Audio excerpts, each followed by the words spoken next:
Hi, in this tutorial we're going to make a soda pop can, and first thing I'm going to do is I'm going to go over to the front window and start drawing a half a contour. I'm just starting at the top, pulling out my Bezier curve, click and drag. That's my first point. And let's see now, make this rather short. The tangent handle's rather short. And make this little lip here at the top, move down like this basically, and put these tangent handles straight down, make them short, and I'll go down here. This is about the size of my can. Pull them out straight down again, a little bit lower here, just make them short, and go back to roughly about here. This is going to be the bottom, something like this. Okay, now just to fix the points so that they line up exactly with the y-axis, I've just selected them, and well, this looks like it's exactly at 0. No, it's not. So I'll just do this point by point, because this should be exactly 0.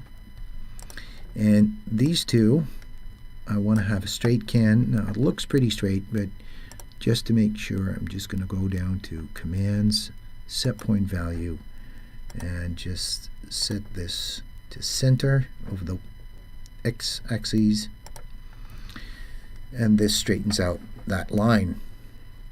Now, of course, there's going to be a lathe involved, and if I go to the perspective view, it looks kind of funny, especially the top. I should actually do something about those points. This is my soda can, and it looks a little bit short. I'm just going to edit it real quick. With this point, I'll just lower it a bit. Yeah, that looks more proper. And I'll just select all the bottom points and just drop them. Like that. Alright, now we need a new material, and we need to find in the color map a label. And the label is going to be Pepsi Cola. I'm switching off the anti-aliasing. I'm switching it to none because my resolution of the texture map is fairly big. And I'm just going to slap this onto the lathe NURBS. Now you can see it actually looks pretty cool what it does up here, because my NURBS already have UVs, but I want to have it looking like a proper can. So first of all, I'm going to make this, no. First we're going to go to the projection, because we want to have a cylindrical projection, just a label, just as a wrapper. Once I put in the cylindrical mapping, you can tell that the mapping is way smaller. So let's select the object, and we already have the texture tag selected. We'll go to Tags, Fit to Object, Include Subobjects, and it again wraps around the whole can. Now we can do something about that. First of all, we don't want tiles, because we actually want to slip it over where the label is actually supposed to be. So we'll just put this down to 88%, and then shift it down 6%, so that's the offset. And this looks about right to me. Let's see, the bottom, it's all hunky-dory. Great. Now, for the next layer, we're going to need a new material, and we're going to look up a different picture. I got one of the top of a can without any watermarks. And again, I'll switch this to none, no anti-aliasing. Move it up. Well, let's view this from the top. And I'll just slap this over the other one. And here you see what it looks like when you're in texture mode and you just see UVW coordinates. It doesn't look like much because it doesn't know how to interpolate that. But what we want is a flat projection. Now, flat is right now coming from the front and going out the back. So we need to rotate it. I'll just hit the R on your keyboard and just flip it over, holding down the shift while you're rotating 90 degrees, and then it still needs to be the same size as the can, so we'll say fit to object, include sub-objects. But there's a white border around my image, so when I render it, it will come out like this. Now this is a bit tricky because your scaling will actually happen from this point, the 0, 0 point of your texture. But you can do this fairly easily by just putting in the percentages down here and hitting apply.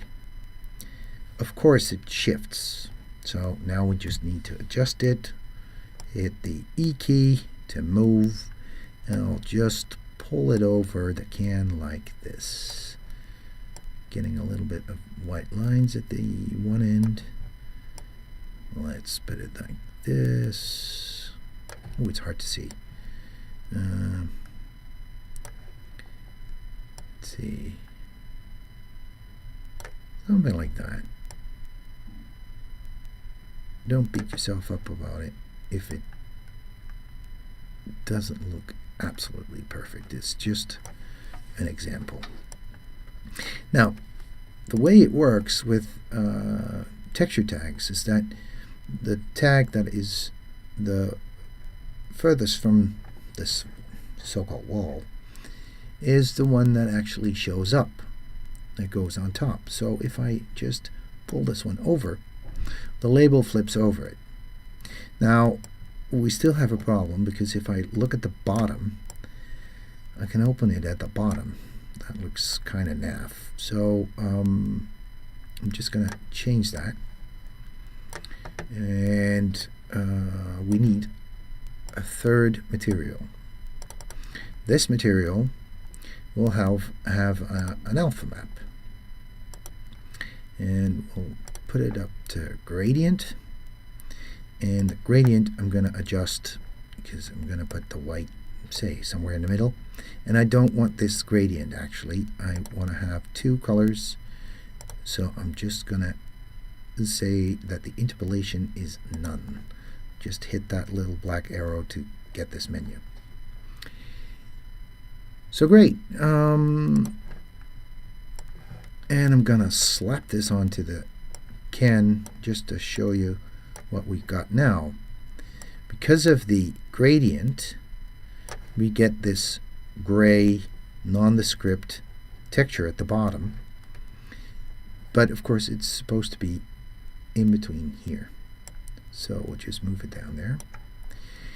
And of course, you can get some kind of generic texture of aluminum and slap that into the second material, or material dot 2 it's called, and solve it like that. I just wanted to show you that with projections and adjusting projections and alpha channels, you can make whatever you want and still have a single object in NURBS with everything intact.